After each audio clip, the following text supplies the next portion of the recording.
Hello, my name is Rhonda Ortiz. I'm going to read a selection from my award-winning novel In Pieces, which is the first book of the Molly Chase series set in 1793 Boston.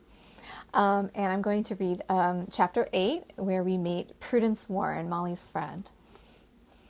Chapter 8. Flecks of sunshine shimmered off the Peperomia Tusana, sitting on the tea table near the south parlor windows. Prudence Warren leaned forward in her chair and squinted as she examined the shape and size of the bumps covering the plant's shiny leaves. Her fingers flexed, and the pencil in her hand touched her drawing board with the lightest of strokes. The Peperomia was a gift from old Mr. Houseland, shipmaster of the Hope, Papa's largest full-rigged ship. In return, the sketch was a thank-you gift for him. Years ago, Papa told Mr. Houseland of Prudence's interest in botany and asked him to bring home any interesting plants he might discover while overseas. Mr. Houseland took Papa's request as divine command. Plants now covered every surface of the parlor: the tables, the shelves, the mantelpiece, and even the floor. Mr. Houseland also brought home books written by famous naturalists, which Prudence studied with as much enthusiasm as other girls studied fashion and men. These she kept on the corner bookshelf. And the cabinet on the west wall held her notebooks, sketches, dissection tools, pots, and watering cans. Her mother refused to sit in this room. That Prudence was unmarried embarrassed Mother, who in turn blamed the books, the plants, Mr. Houseland, and Papa too. Nobody wants a blue stocking for a wife, Mother had carped this morning over breakfast. If you tended to your appearance same as you do those plants, you would not be on the verge of spinsterhood. Prudence was 22. Is she a spinster? Papa winked at Prudence. I could have sworn she was still my little girl. No man is going to notice her, her older brother Daniel grunted between bites of steak. She's too plain. Mother cooed. You are right, darling. But she has a graceful figure, and dark curls can be quite fetching if she would bother to arrange them properly. Your father liked my dark curls, and see how well that turned out? All the more reason for Prudence to sit in the south parlor. Papa and Charles, her 9-year-old brother, often joined her. She was not the only Warren who needed a reprieve. She set down her drawing board and crossed the room to the tall work table pushed against the wall. A vase held samples of Epigæa repens, trailing arbutus or mayflower. Spring was almost here, and the plant had awakened from its winter slumber. She planned to dissect these samples today as part of her growing study of native Massachusetts plants. Papa had bragged of her botanical studies to their neighbor, architect Charles Bulfinch, who then told Boston's other selectmen, and together they commissioned her to author a book on local flora and fauna. A bookseller had already agreed to print it. Imagine Prudence Warren, a published naturalist, a book of her own like the ones lining her shelves. So she spent a few days every week tromping about town and its environs, collecting specimens and scandalizing her mother with her muddy boots and stained petticoats. Mother tolerated the project only because she dared not offend the Board of Selectmen. And because Prudence promised to attend every social gathering Mother dragged her to, without complaint. Somewhere out there, Mother hypothesized, was a man who would put up with Prudence, and she was determined to find them. Prudence didn't have high hopes, nor was she concerned. She had a substantial dowry and did not need a husband to support her. And besides, housekeeping and child-rearing left no time for scholarship. But she went along with Mother's machinations. So long as she kept Mother happy, she could pursue her beloved studies in peace. Prudence resumed her seat and took up her drawing board again. The sketch was nearing perfection when a bubbly soprano shattered the silence. Have you heard the news? Only one person in Boston caterwauled like that. Bracing her shoulders, Prudence lowered her drawing board onto her lap and turned to greet her visitor. Hello, Tabitha. Tabitha Breyer stood at the parlor door, a grin cutting into her freckled chipmunk cheeks. She was the youngest daughter of Mr. Breyer, Papa's lawyer, and Mrs. Breyer, Mother's closest friend. Her left hand gripped the doorframe, while her right played with the rust-colored curls hanging about her shoulders. The bulk of her frizzled hair had been piled a foot high on top of her head, supported underneath by, not much, Prudence guessed, art imitating nature. We arrived a while ago, Tabitha said. My mama is in the drawing room with yours. I do not have tea in here. I already had some.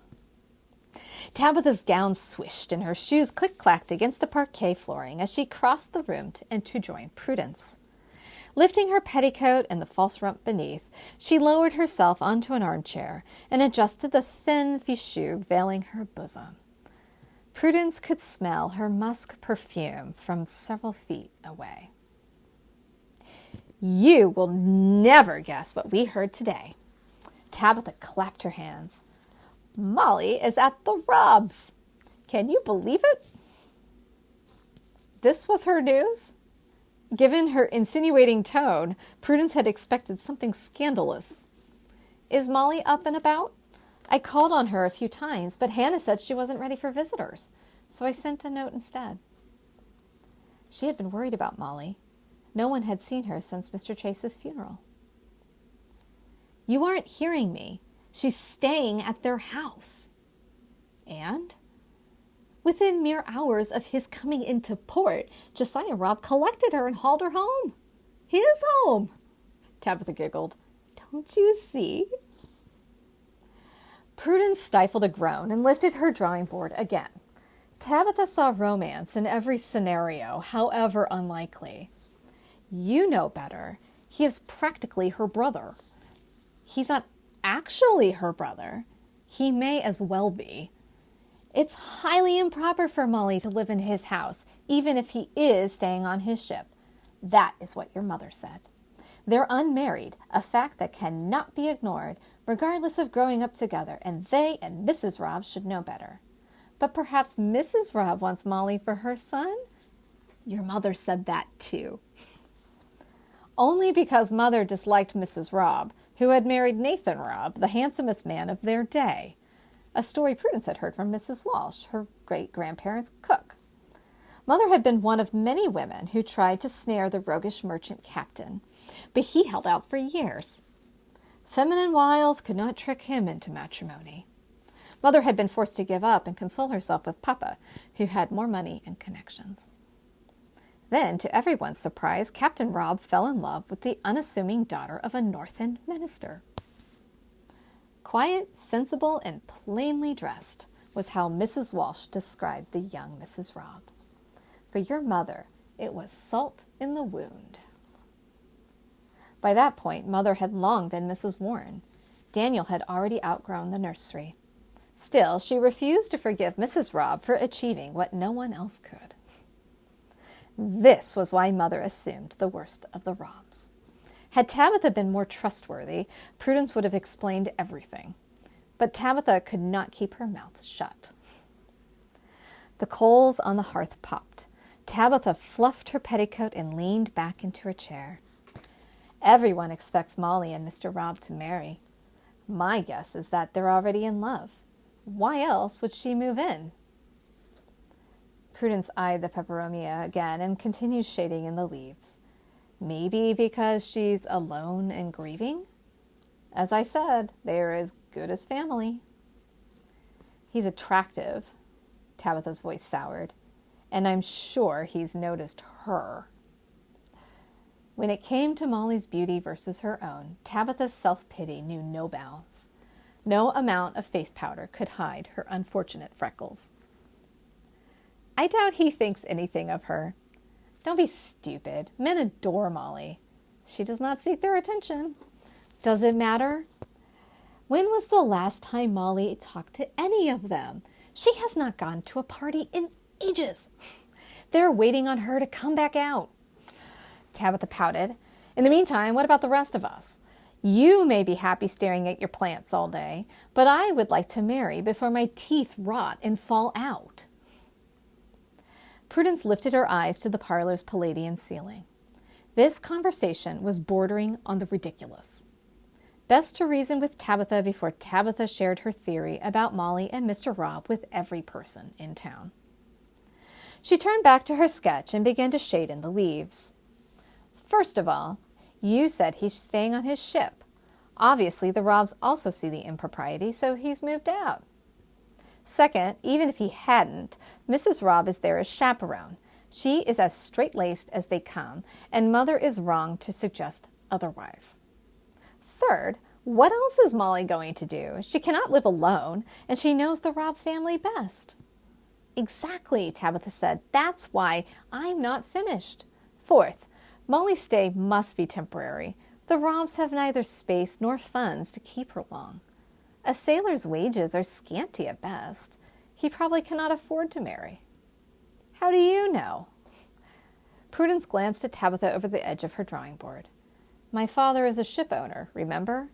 I'm sure. And fifth, have you forgotten the past 15 years?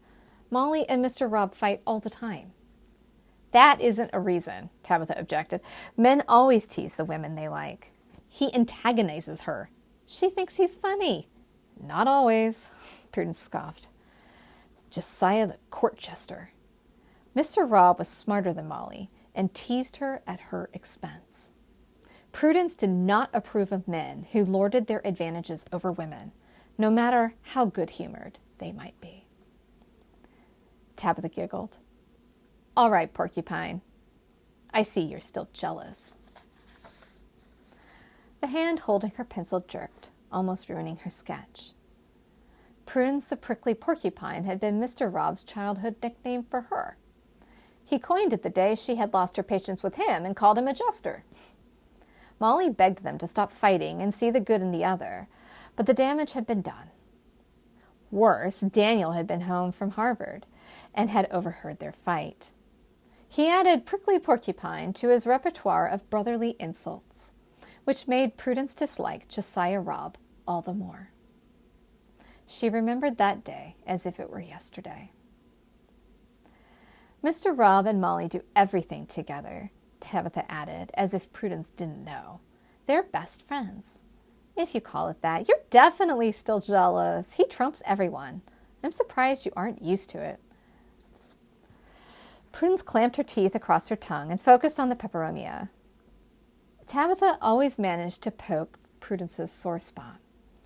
Molly was her truest friend and sole confidant, but Molly's affection for Prudence did not match Prudence's for Molly. Painful to admit, but so it was. Their friendship came easily and of necessity.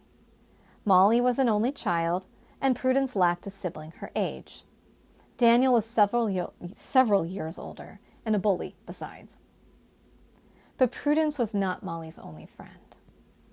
There was Mr. Rob, of course, and among the ladies, Molly gravitated to Sunny Joy Christensen, who shared her love of fashion. Prudence tried to treat Molly's art with the same seriousness Molly treated her study of botany, but she never could see the appeal. While she appreciated Molly's generosity, Molly asked that they pay only for material. She attended the sewing parties because she wanted to visit, not because she cared about gowns. Clothes were clothes, and mantua making was a working woman's trade. Regardless, Prudence remained devoted to Molly. She was earnest and kind. Prudence could confide in her, knowing that she would listen and consider everything, and never berate, tease, or dismiss her in return. When was the last time you had talked to Mr. Rob? We aren't children anymore. You could try liking him, if only for Molly's sake. Tabitha's skirts rustled as she sat up in her chair. She leaned forward, grabbed the peperomia pot, and lifted the plant into the air to examine. How ugly! What do you see in this? Prudence lowered her drawing board. Her head was beginning to ache. This is beside the point. Yes, Molly and Mr. Rob are friends, but they are not in love. Molly does not need you assuming otherwise and running your mouth all over town. Tabitha set the pot down with a clank.